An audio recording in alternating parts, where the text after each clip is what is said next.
Right, so I've been given this tip for getting the steering wheel off this Massey Ferguson. I've been given a tip online, which I'm going to see if it works.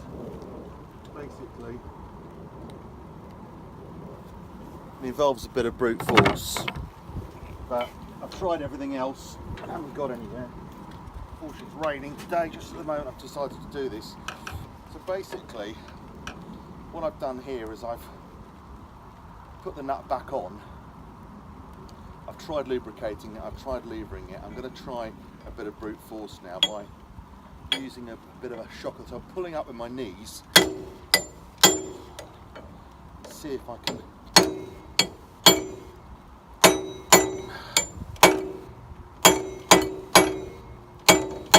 No, nothing. That is not going to work.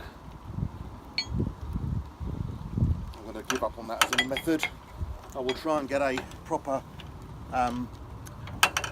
bearing puller and use that on it. I think that's the only way forward. I'll have to say, removing that steering wheel took a little bit more work than I thought, and you're going to have to see what I did to it there. I've had to cut it all down. I cut all the spokes off and juice it back with a plethora of tools there to get it all off. But the good news is, here we are now. Nice new steering wheel fitted, all looking good, ready to continue work.